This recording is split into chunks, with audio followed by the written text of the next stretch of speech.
Rest in peace, Ozzy Osbourne. This is the Lichtman Live post show, the greatest post show that's ever existed on the face of planet Earth. Thank you all for being here. Let's see who's in the chat.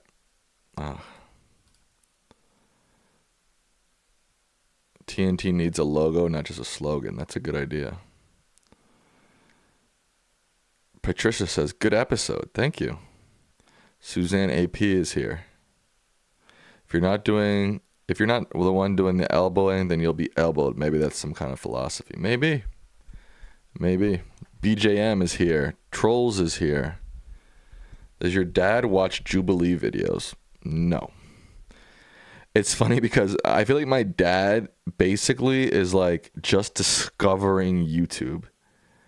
Like he's been coming up to me lately and he's like, you can go on YouTube and watch old Johnny Cash performances and watch clips of old 50s TV shows. I'm like, yes, I realize YouTube has that kind of stuff. So no, my dad has not gotten that far on YouTube yet. He's just discovering YouTube. He's like you and me in 2007 at this point. Did I see the Medi on Jubilee? I did see the Medi on Jubilee. And yeah, that was batshit crazy bananas. The people he was debating were about as far right as you could possibly imagine.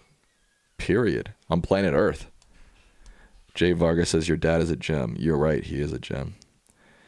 Anon Fella says, big fan of your dad. Read his book for the first time in 2009. Great show as always. Much love from the UK, where it's currently 3 a.m. You're up late. Old YouTube was awesome. Old YouTube was awesome. Missy says, I hope they were actors. They're definitely not actors there, but I think a lot of them, I know a lot of these Jubilee cast members are like sort of aspiring online political content creators. So take that for what it's worth, I guess. Hello, Melania. Melania's back in the chat. Claudia Rojas is in the chat. How tall is my dad? He's like 5'7". He's short. How many medals does he have? I don't know. I've never counted. Have you counted how many medals your parents have? It's not something I've ever done. How tall am I? I'm like 6'1", 6'2". My mom's tall, so I got my height from my mom for sure. Yes, my mom is tall. That is correct. You look jacked. Thanks. I do try to work out. I have been working out. I've been working out pretty hard lately. Every single day of a Trump presidency, or frankly any authoritarian, is like April Fool's Days for eternity. So while it's disappointing that Trump is getting the EPA research, hopefully other countries still care enough to save the planet. Yeah, but America is, I don't know, I haven't looked at one of these charts for a while, but if you look at like the charts of which countries control or emit, et cetera, the most greenhouse gases, it's like, we're always at the top of the list. So we need to be doing something. We can't just do nothing. Cleveland Minich says, I watched your documentary. It was dope. Trump is motivated only by money and revenge. Thank you for watching, and I agree with you. Are you okay after your dad elbowing you for like an hour? Okay, so the reality is my dad's been elbowing me for months, right? So basically since we started filming in this office here, he's been elbowing me for months. And I haven't said anything publicly because I've been trying to explain to him privately, like, hey, Dad, like we have to get close so we're on screen. But like when you're like, this is the equivalent of what he's doing, right? Like when your elbow's out there, I have to use the mouse, like it's elbowing me. And he just never seems to learn his lesson. So I thought, hey, today's the time to publicly shame him,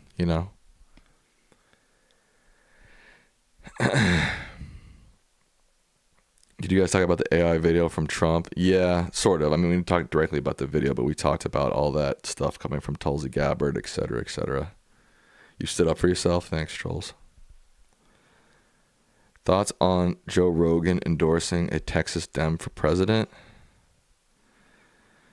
That's a big question. I mean, I'm all for it.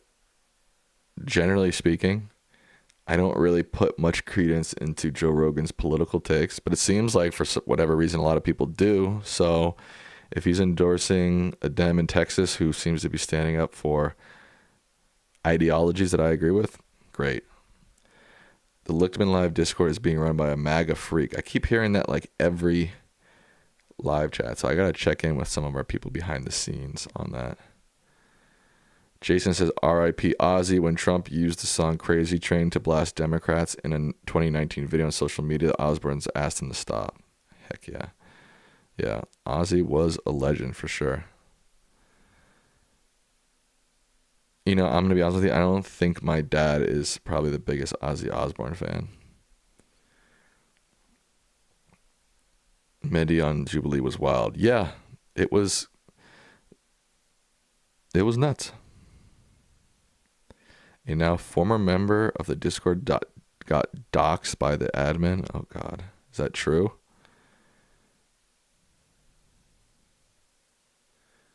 The Ozzy Osbourne show was fun. Yeah, that's where I got introduced to Ozzy Osbourne first, was actually not through his music. Although I probably heard it. But, like, yeah, in the early 2000s, he had that show. I think it was on MTV or VH1.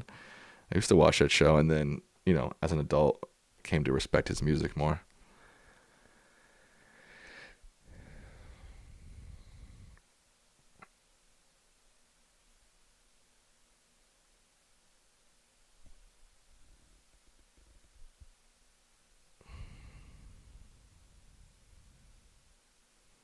Sharon and Ozzy had a funny dynamic, yeah. And it seems like Sharon like saved his life from drug addiction and alcohol abuse, so, you know, good for her. How's my dad's health? He sounded different today. His health is fine. What do you mean he sounded different? Also, Malcolm Jamal Warner, who played Theo on The Cosby Show. Obviously, we don't like Phil Cosby, but RIP to him too, man. That was tragic. I used to watch The Cosby Show a lot growing up because it was always on Nick at Night. And Theo was, I remember just being like, as a kid, being like, that's like, he was the epitome of cool in my mind, you know?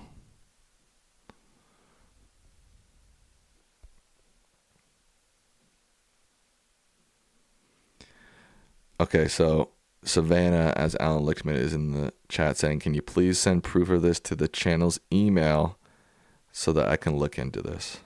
Please do that ASAP. Thank you. Thank you. Thank you.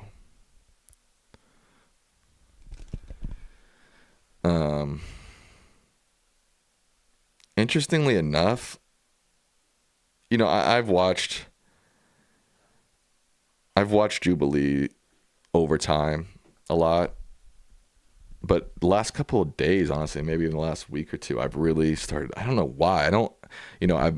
I've watched them a lot. Like I watched Jordan Peterson's, at least some of it. I watched Candace Owens. I watched Medi. I watched some of Sam Cedars recently.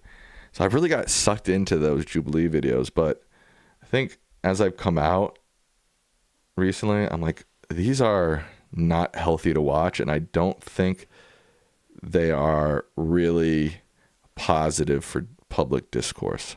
You know what I mean? For whatever reason, maybe it's the nature of the internet itself, maybe it's money hungry producers, but like a lot of the popular political discourse shows on the internet seem to very quickly devolve into like Jerry Springer style discourse, you know? And like who can say the craziest thing, and you know, they cast all these, again, wannabe political influencers who are trying to have their viral moment and get TikTok followers.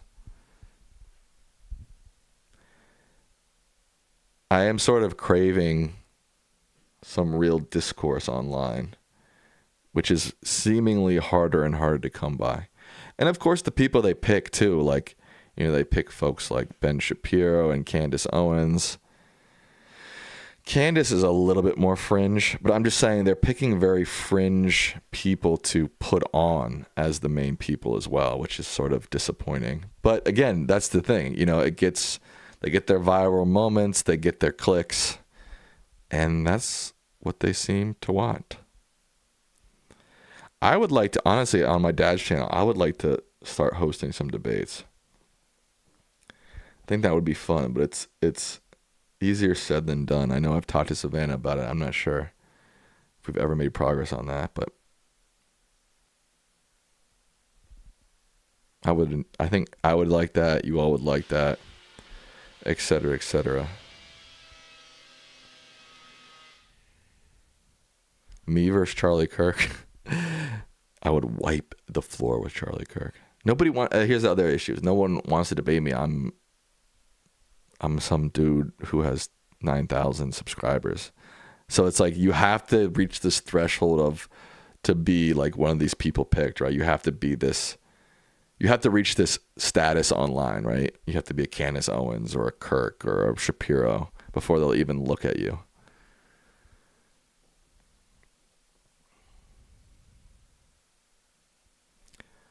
Would I do a telephone debate? What do you mean by that exactly?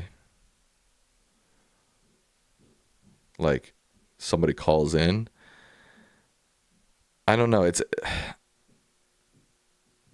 at least for my dad, I would like it to be for him to be like the expert and bring another expert in or another professor or another writer. I don't think I would just have my dad just taking phone calls. I don't think he would really enjoy that. Yes, I see you, Claudia. Sam, you can do debates on the post show? Yeah.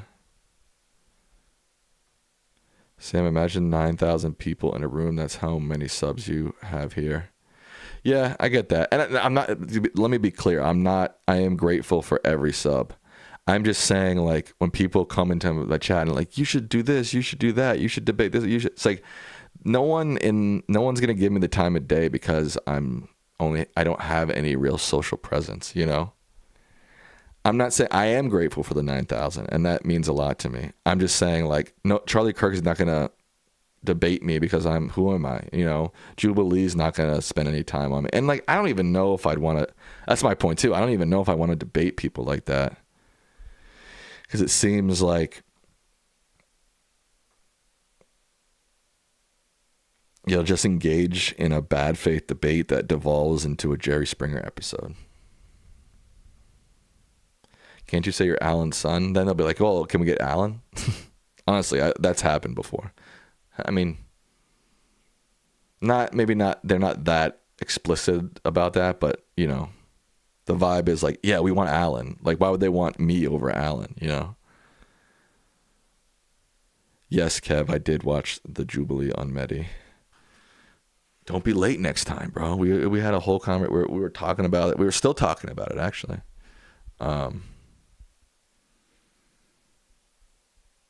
Sam Lichtman versus Joe Rogan, yeah. And, you know, I don't really want to be a political influencer. That's just not something I'm interested in. I would be interested in having real debates and conversations with people. That I would be interested in. But the issue is, like, to get to that point where you're having, like, cool discussions and debates with people, you kind of have to, like, you know, when you're Ben Shapiro and you're Candace Owens and you're these political influences that have been, you know, throwing mud for 15 years, they seem to be the ones that reap the benefits of these debates and these conversations, which is kind of sad. It's like you have to be this slimy political influencer to even get to the level of being considered to be like some sort of person who can talk about societal issues or debates or discussions. And I kind of wish that wasn't the case, you know? Jubilee needs real-time fact checkers at the debate. I mean, they do have the side fact checkers, which I think are good. Are you considering a second Lichtman competition? Not yet. I think, you know, that first one was great. We're going to let that ride for a little bit, but there will be more competitions for sure. Some of the debates seem to devolve into yelling contests. It's unbearable to watch Piers Morgan. Yeah, I mean, I haven't watched Piers Morgan in probably a year now. When he kind of same with Jubilee, like when Morgan first started, it seemed like, okay, maybe this is a place where we can have these long form discussions about politics, society, economics, whatever. But it just devolved so quickly, like you said, into just, and just his choice of guests are like, bro, come on. Julie-Ann says, Sam, just remember you are way more attractive inside and out than Ben Shapiro ever will be. Thank you, Julie-Ann. I appreciate that. And, you know, I've talked about this before. I had a podcast that I just was running called World Frequency Radio. I don't know if anybody, I've talked about this before, where like I really enjoyed it. I was having real sort of discussions about sort of just things that were happening around the world, topics that I found interesting, and I did really enjoy that. It was just hard to sustain by myself. I was doing everything by myself. You know, I was doing all the social media for it. I was doing the research, the interviewing, and I just kind of got burned out. I ended up doing 4 episodes. Like, this was 2020. I did an episode about Belarus when like stuff was popping off there. I did an episode on Hong Kong when stuff was popping up there. I did an episode on Montenegro. I even did an episode on BTS. So check this out if you're interested. It only has 4 episodes, but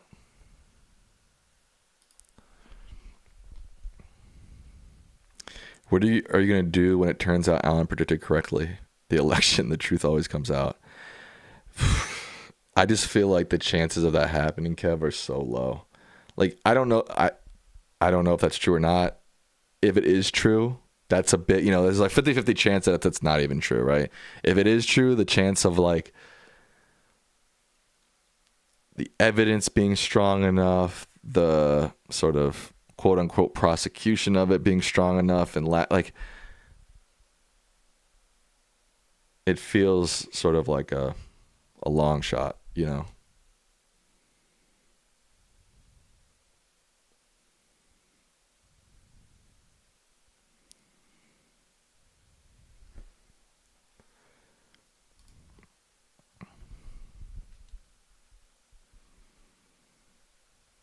If it's true, it means the exit polls are all wrong. Yeah, I mean, look, I have, and you know, a lot, like, people are always coming to us being like, talk to Election Truth Alliance, talk to Election Truth Alliance, blah, blah, blah. I sat down and I watched like a 2-hour interview with Election Truth Alliance.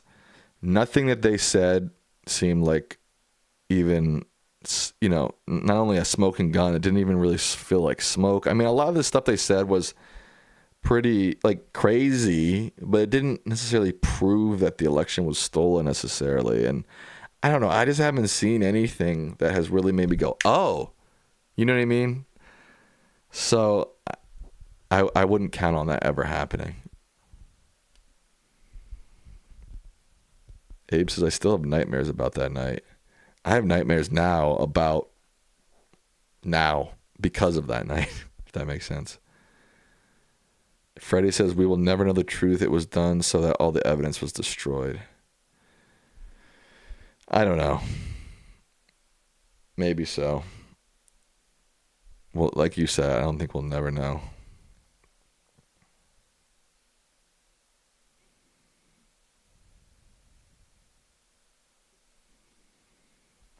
Elon was the vast disinfo elected Trump in the 24 election because Elon wanted to run for president to escape taxes and accountability, and he used Trump as an easy puppet. They were using each other, there's no doubt. Both Elon and Trump were using each other for their own personal gain.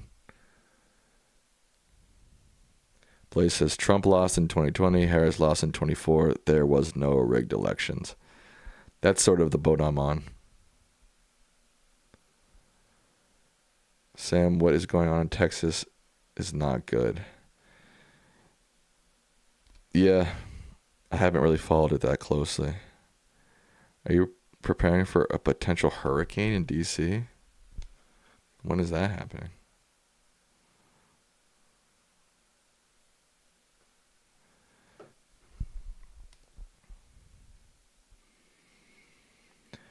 I don't know.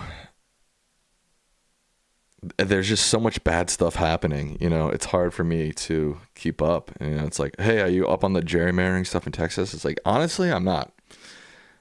And maybe that's bad, but also it's like, I gotta have some time in the day to just chill and, you know, hang out with friends or, you know, work, you know, or just chill, Would you rather see who would you rather see naked? I'm not answering that, Philip. That's a crazy question.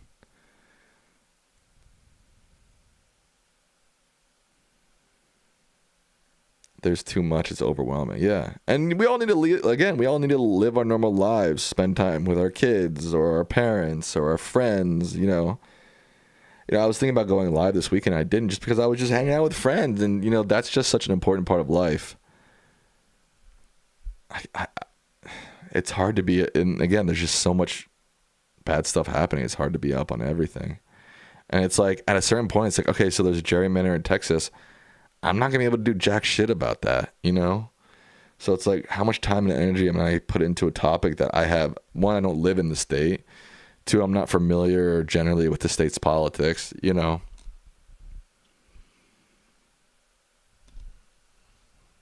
Both parties do that. We have never seen the amount of shit thrown at the wall like we've seen during this Trump administration. Sure, I'm sure Democrats have done it in the past, but nobody, Republican or Democrat, has done the amount of just stirring the pot that this Trump administration has done. And I think that's objectively true. I mean, just look at, the amount of time that has passed and the amount of executive orders that this administration has put through. I mean, that alone shows you what they're trying to do. It's not a secret.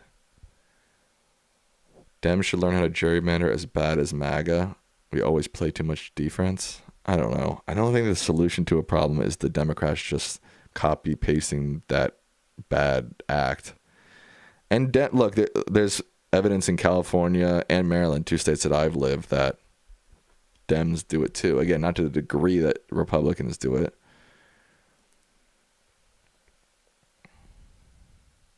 Daniel Ray says, you need to take a break to keep yourself sane. Choose your battles and rest when you can. This election cycle is not a race. It's a marathon. That's a very good point, Daniel. Very good.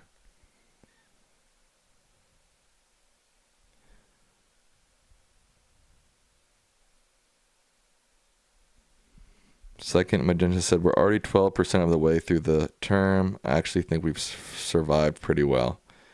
Well, that's an optimistic way to look at it. I do think, we're just talking about the executive orders, right? I do think in the end, when all is said and done, this way of governing that Trump and his administration have done, this like executive order, throw out as much crap as possible, not actually legislate, not actually pass laws, is going to come back to bite MAGA in the end. Because while executive orders are fast, they can easily be blocked by the courts. And then the next president can just come in and reverse all of them instantly. Nobody seems to be talking about that. And I agree. I also am concerned with it's let me try to think of what I'm thinking. Yes, MAGA is using executive orders to stir the pot as much as humanly possible. That's not great. But in the end, I think it will come back to bite them because they are refusing to legislate. They are refusing to use Congress and put things into the law. So it's much harder for the next president to come in term. Let's say a Dem wins, right? And then they have to win Congress, and then they have to pass laws to reverse. All these executive orders can be struck down by courts, and then the next president, or even the president after that, can come in and instantly, boom, boom, boom, boom, take them all away. So I think in the end, as scary as it seems, when they're just like throwing executive order after executive order after executive order out, them not taking their time and not using Congress is going to come back to bite them in the end. Thumbs up if you agree, thumbs down if you disagree. Hey, I'll do a poll. How about that? Philip H., your questions are wild tonight, bro. Let's do a poll.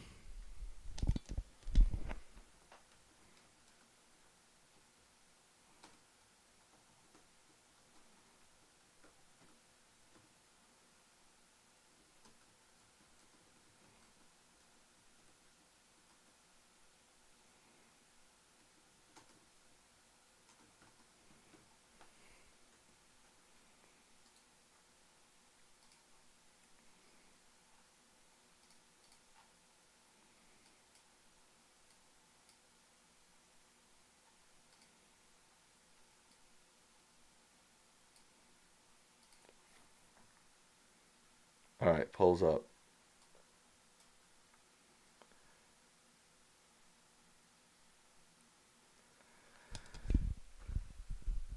So there is some silver lining in that, I think.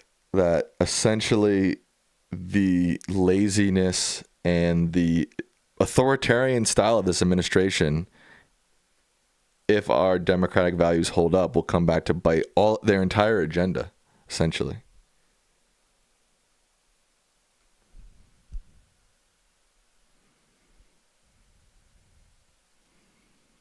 Vladimir says, in my opinion, the only reason Trump ever wanted to be POTUS was to stay out of prison. I think there's some truth to that. I don't know how much, but some.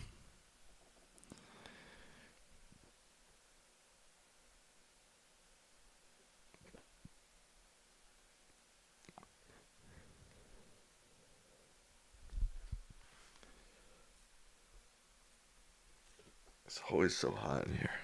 I'll be right back. I'm gonna try to see if I can turn the AC down.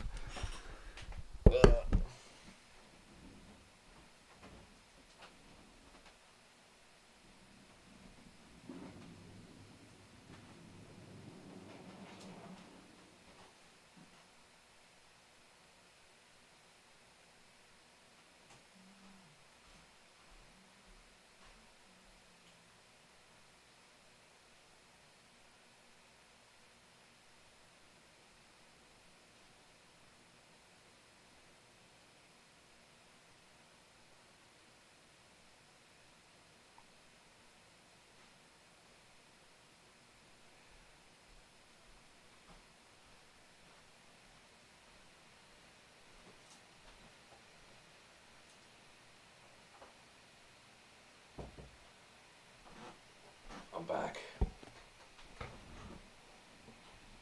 Alright, there's cool air blowing out of there now. Michelle says the reason that I say no, because it's not just as easy as putting everything back the way it was. There's research that will be forever lost. The hospitals that close won't magically be reopened.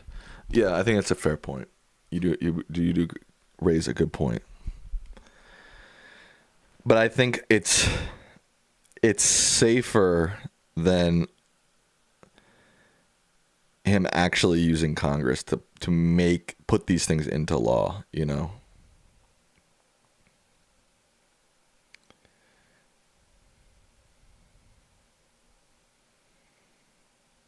Not to mention the number of records they will destroy. Yeah, again, there's no doubt that they're doing damage, and some damage that will be lost forever. I agree.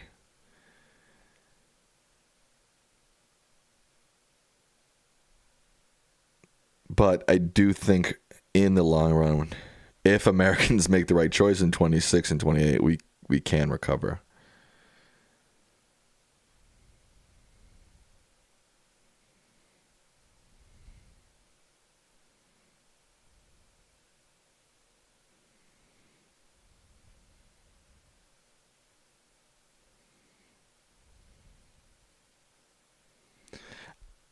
I'm just trying to stay hopeful.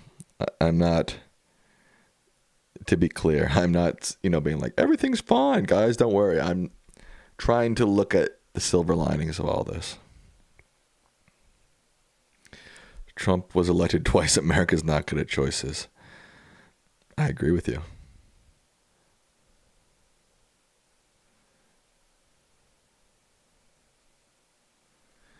Do you think Trump versus the Murdoch thing is for show? I'm surprised Fox News hasn't turned on Trump. Yeah, I mean, to a certain extent, it's just for show.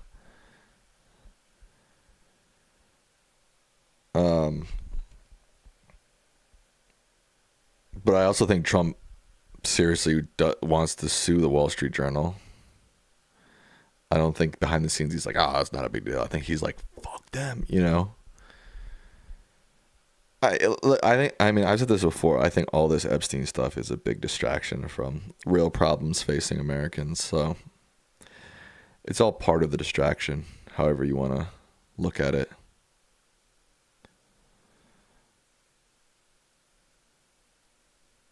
Trump will discontinue the lawsuit the day before he's scheduled to appear for a deposition. Yeah, I have a friend who works for the Wall Street Journal, and he's saying that internally they're like, no, we vetted this, we double checked, we, et cetera, et cetera. This was real. And yeah, if that's the truth, then if that is true, then Trump is totally fucked in this regard.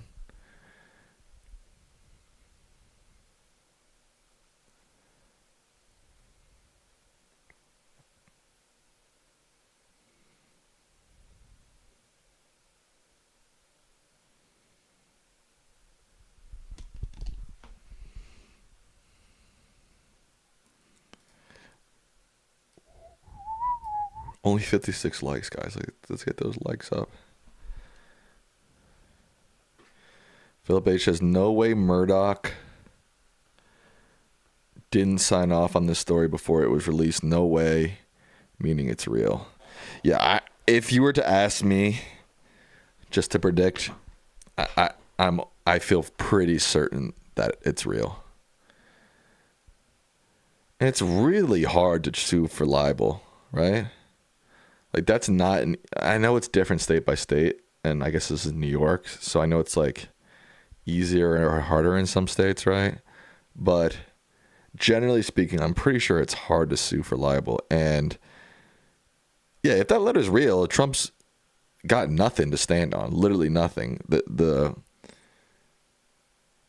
crumble beneath his feet.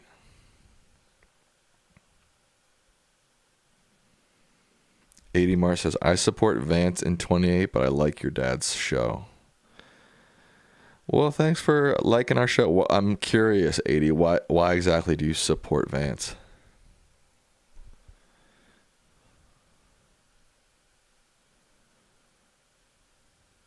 Stephen K says, the real question the world needs to ask itself, who are the countries actually helping a transition to the next economy? Those are the countries building extensive rail structures, building tech, etc. I completely agree with you, Stephen. That's the issue, is that real issues that directly affect all of our lives are kind of boring. They're not made for social media. They're not made for clickbait. But these Epstein-style stuff, these Trump drama-style stuff, they get all the clicks. And that's where everybody's attention goes, just because that's how our current media landscape exists. And it's funny because, at one point people thought the internet was going to be this great, democratic movement and give people freedom of information, et cetera, et cetera. I think it's made things worse.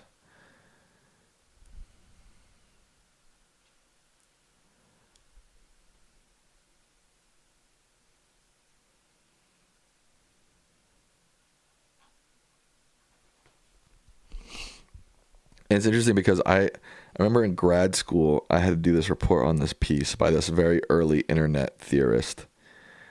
And the internet theorist in one of his... Hi, Bubby.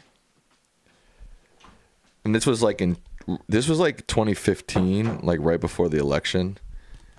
So we weren't quite as sure about, how Trump would do, et cetera, and, the rise of disinformation, et cetera, et cetera. And I remember arguing because this theorist, I forgot what his name was, arguing about how great the internet was going to make things, et cetera, et cetera. And I was sort of arguing the opposite. And my professor was like, no, you're wrong, dude. You're wrong. I'm like, all right, I'd like to talk to him today. Be like, who was wrong? Thank you, Vladimir. Here on YouTube, I watched some old Looney Tune cartoons from the 1940s. They used to go all out on mocking Adolf Hitler. Imagine what cartoons could do today comically with the fodder from Trump. I mean, there are cartoons today that make fun of Trump. They exist.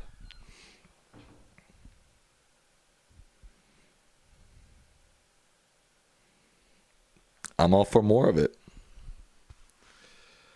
I don't think we necessarily have a problem with making fun of Trump. There's plenty of making fun of Trump.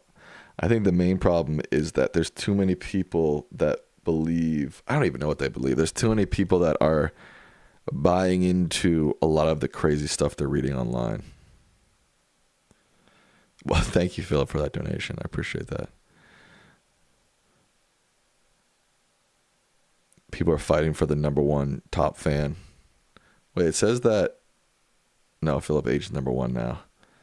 Vladimir's number 2.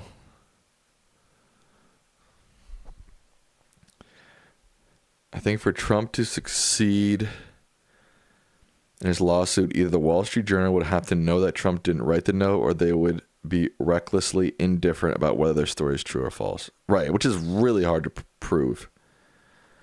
What are your thoughts on Stephen Colbert getting canceled? Do you think your dad is a fan of his? I don't think my dad's ever really watched him. My mom's a big fan of his. Last week we were talking about it a little bit, and I was like, oh, this is a sign of, really big red flags in traditional media. But as I've read more and heard more people talk about it, it does seem more and more like this was maybe some sort of, someone mentioned it in the chat, like this Skydance CBS merger, and maybe some sort of Trump loyalist putting his finger on the scales, et cetera, which is effed up. Paramount and CBS are cowards, all for the money. Yeah. Yes, they are.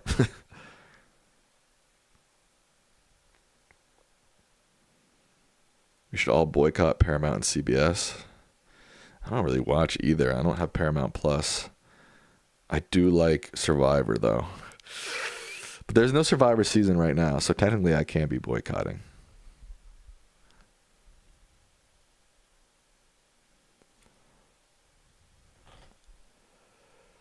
Gen Z used to be overwhelmingly Democratic, but due to the explosion of online disinformation, they've grown more Republican, and I honestly blame the right wing for this. That's a scary thought. Spencer canceled your Paramount Plus. Good for you. Yeah, fuck them. Yeah. They're just greedy big corporations who seem to just be looking out for their own bottom line and nothing else. So, F them. Colbert is genuinely a good guy. That's what I've heard. Everybody who, I've heard talking about him recently has been like, he is genuinely a good person. Susie K's in the house. Susie K. Everybody loves Susie K now. Silencing media and critics. Yeah, no doubt. And somehow, for some reason, the American people fell for this bullshit. The man who was complaining about being silenced by the media, having too many critics, is now doing exactly what he said that he wanted to protect the country against.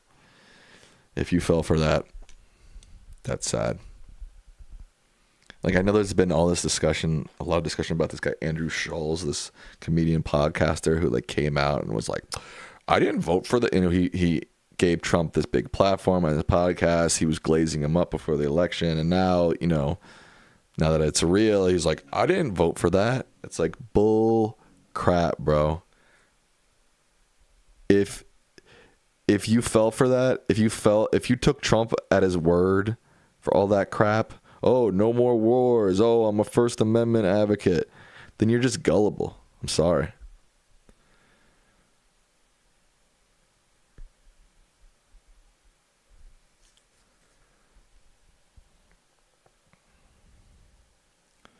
Thoughts on China potentially cutting coal production, which would increase coal production in the U.S. and affect climate change?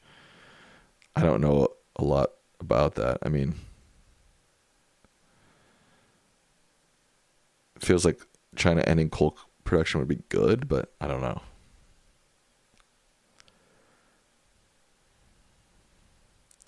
Is late night TV still popular enough to pay big salaries? I don't know. I don't doubt that there are financial strains on late night, but there are financial strains on pretty much all traditional cable television. So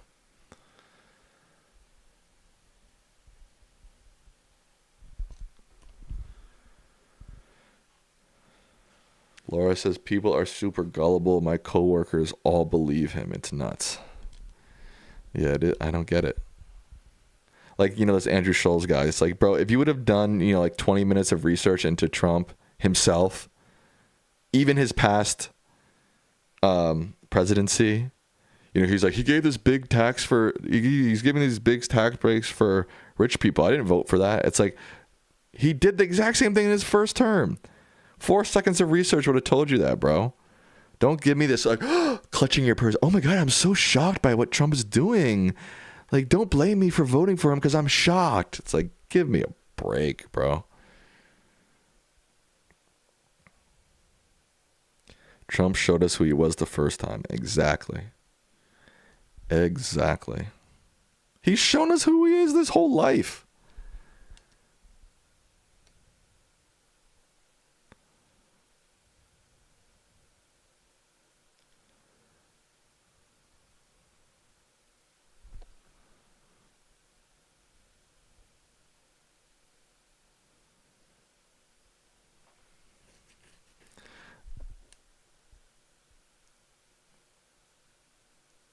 Schultz must have been paid to throw Trump softball questions. I don't even think so, bro. I think he's just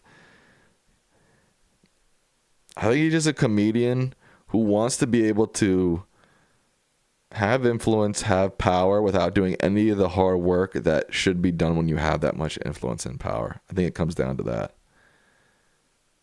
Like I like the Nelk boys. I don't know if you guys know them, but they recently did like a interview with Netanyahu.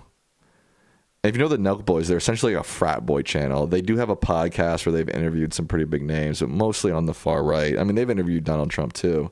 And they were getting a lot of shit for it, rightfully so, for doing this interview with Netanyahu. And before the interview starts, I saw just like a clip of it.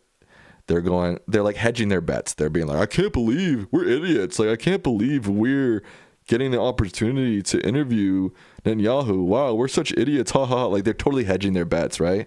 And then when the interview starts, you know, they don't know what they're talking about. They're mostly glazing Netanyahu, et cetera, et cetera. And it's like, and they're like, who wouldn't turn down this opportunity? It's like, it's not about that you guys should turn down the opportunity.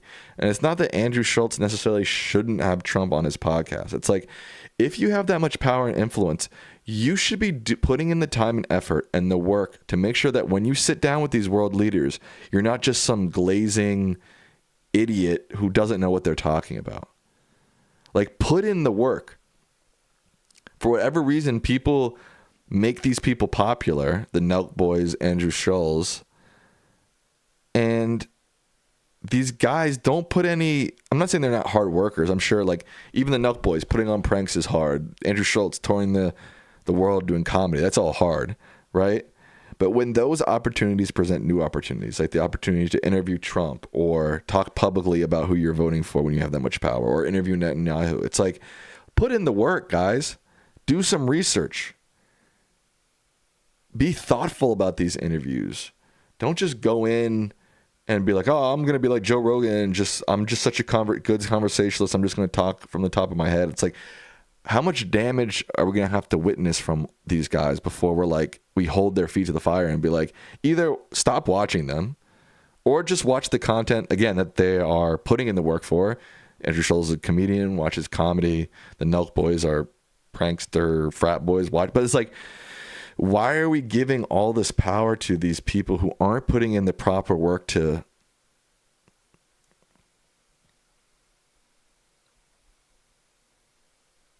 have that sort of power?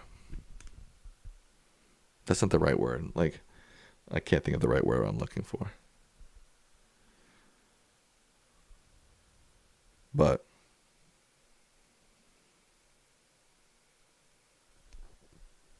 I don't even know how we got on that tangent, but there it was.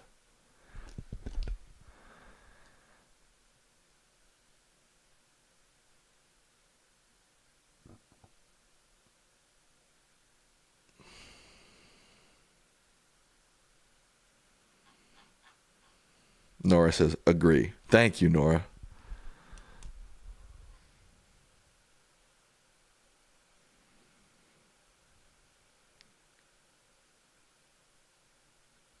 President Clady says, you know how critical I was of the mainstream media's miserable take on the election, wasting all their time on meaningless polls instead of combating massive right-wing disinformation. I agree with that. Like, I was talking earlier, and this is not to toot my own horn or anything, but like that podcast, World Frequency Radio, I put in like out on these topics of like Montenegro, Belarus. Again, I'm not an expert on these things. Fine. but I was interested in them. I wanted to talk to people about them. Before I actually sat down and interviewed one of these people, I put in hours of research about these topics. And for whatever reason, we've allowed these figures in our digital media space to just take over the conversation without putting in any work. And yeah, no shit, their interviews are, no shit Scholz is going to be wrong about his Trump takes. Because he's not putting in any work to examine those takes. And no crap, the Nelk Boys interview with Netanyahu is going to be a giant waste of everybody's time because they haven't put in any work to make that interview valuable in any sort of way.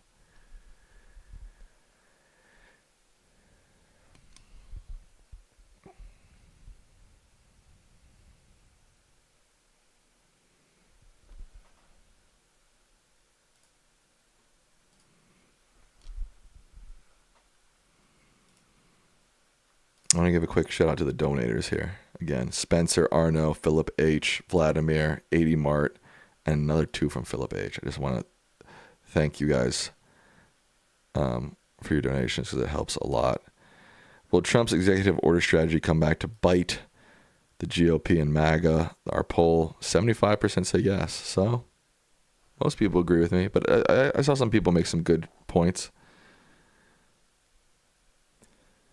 John Voigt's LeBaron says, this is why good journalism is important, although being overshadowed by social media. I agree, and that's another thing is that these guys, Nelk Boys, Joe Rogan, Andrew Schulz, they come on their podcasts and they, off the top of their dome, they're just like, the media sucks, dude. Like, fuck the media. And like, granted, there are plenty of issues with corporate media and mainstream. I'm not saying that.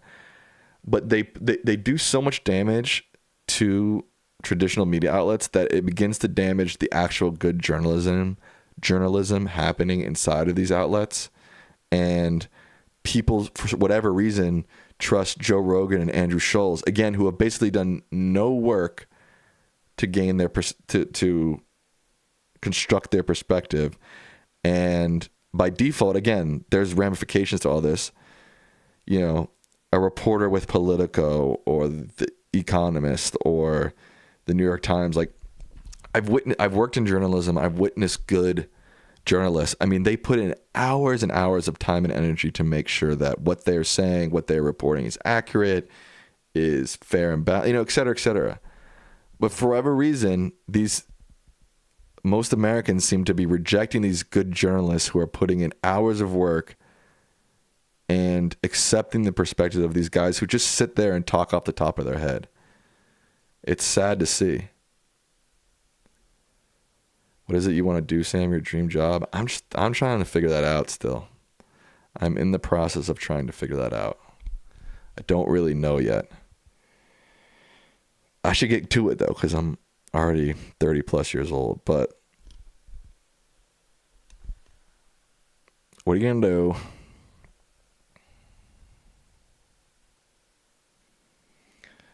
Those podcasts are not journalists. They are only influencers. You're right, but we're living in an age where these influencers have more influence, hence the name, on the perspective of your average American than a really down-to-earth good journalist does. And that's scary. Because you end up with people like Trump. And then you end up, we're seeing it play out in real life.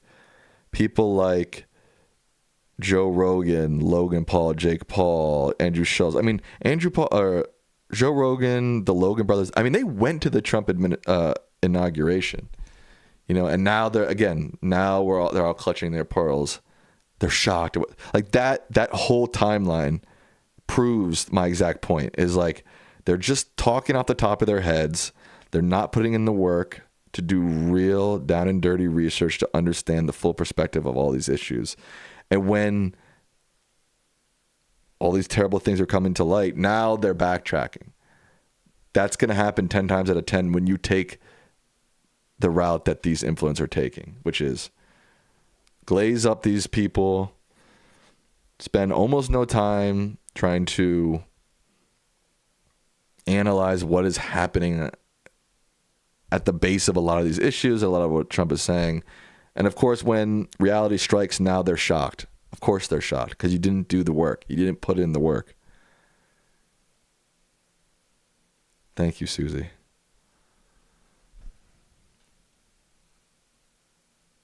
What makes you happy? What would you do for free that you're interested in? I mean, I do love cinema, and I love acting and writing and directing, and I do love journalism too, in a sense. Like, I do love exploring. It's its own form of storytelling, right?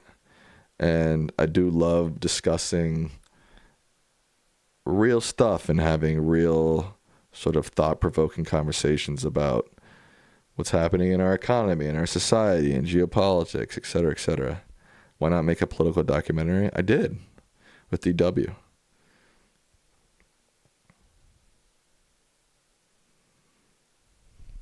But yeah, I don't know. The things I'm also choosing are not like the most stable career paths, you know? Thank you, Susie. She said, I watched the doc, you edited it, it was great.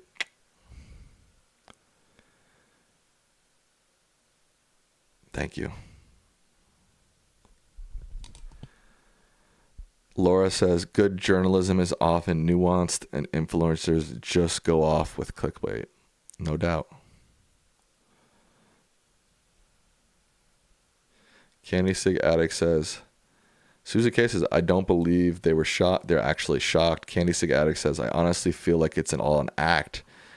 They knew what Trump was going to do. They heard Kamala's warning, dismissed it as cringe and voted Trump anyways.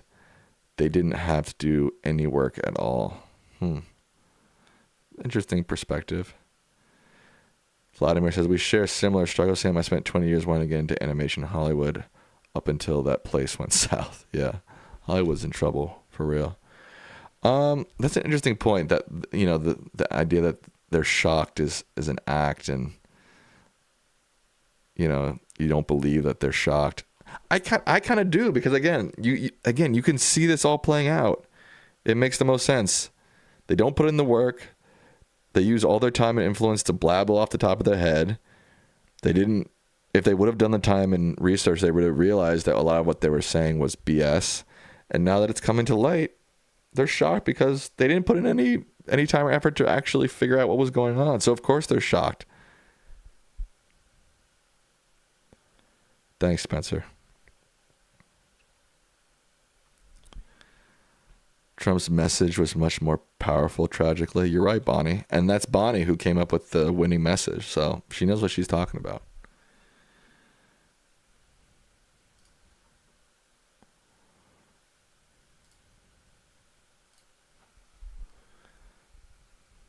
Am I going live this weekend?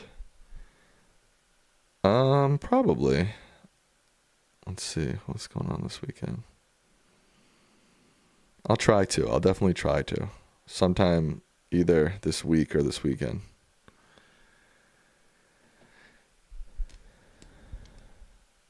But wait, if Republicans are billionaires better at messaging, then why aren't they charismatic? Those things aren't necessarily connected. They can be, but they're not necessarily. You can be really good at messaging, but not necessarily charismatic. You can also be charismatic and not that good at messaging.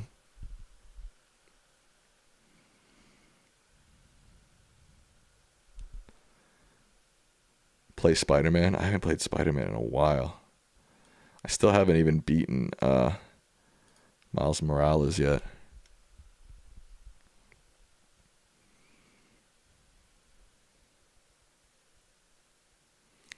It'd be interesting to see, like, I think he would probably deflect and et cetera, et cetera. But if you like went to Scholes and you said, before your Trump interview, how many hours of research did you put in?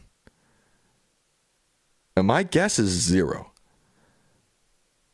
I imagine he would deflect and say, oh, I've been watching him and I know what's up and I'm smart and, oh, I'm also busy and he'll deflect with sort of like his own success. Like, I'm a comic, I'm traveling around the world, et cetera, et cetera.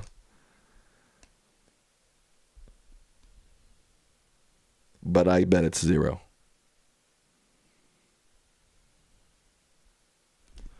Yeah, I don't find Republicans charismatic at all. I don't find any Republican charismatic.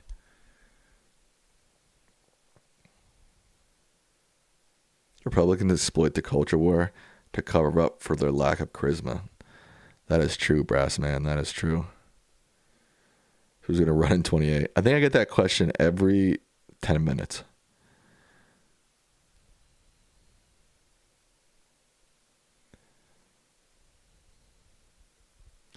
I don't know who's going to run in 28. Let's just wait and see.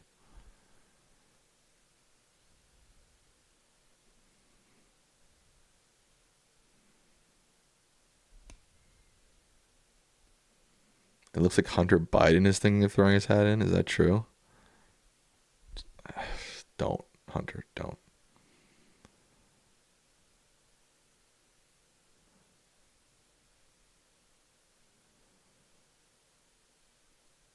I know he just did like a 3-hour interview with Channel 5 News, but I haven't watched that. Sandy Kick Addict says, I'd vote for Hunter. Okay. Thanks, Laura Pollard, for hanging out.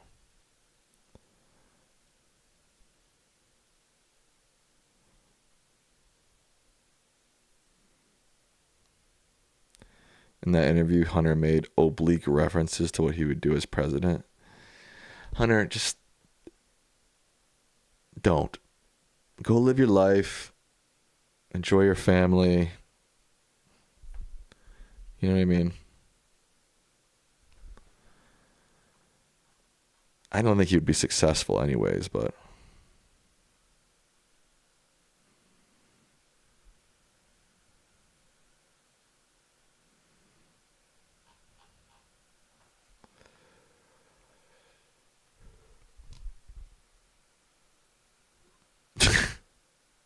Thanks, Philip.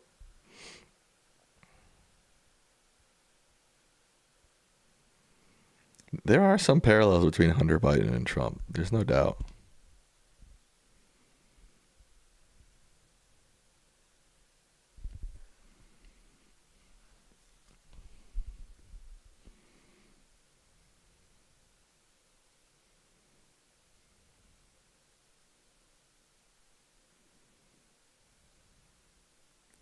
Beau Biden was the guy to follow Joe, not Hunter.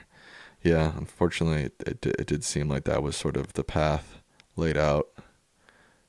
Tragically, obviously, we lost Beau passed away, but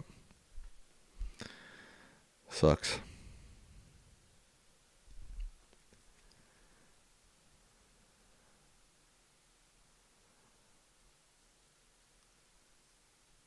What parallels are there between Trump and Hunter? They're both, Nepo babies. They both sort of are brash and out there. I don't know. I don't care that much. Maybe I was over exaggerating, but there are some.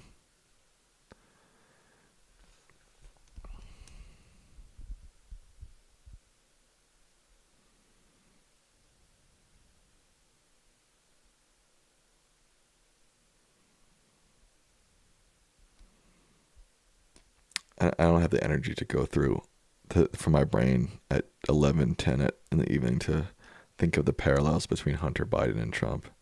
It's also who the F cares,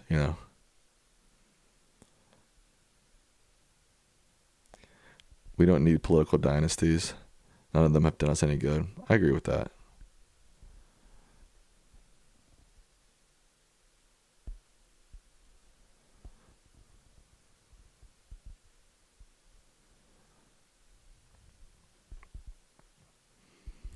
All right. My brain is starting to sizzle. The neurons are starting to not connect in my brain. I'm getting tired and sleepy. But I do appreciate every single one of you who's watching live, who watched live and had to sign off, who's watching after the fact. I truly appreciate every single one of you. And I mean that. Sandy, Candy Sig Addict, thank you. Blaze, thank you. President Khalidi, our future president, thank you. Susie K, thank you. Tim, thank you. Tim Mikowski. Stephen K, thank you. Kev, thank you.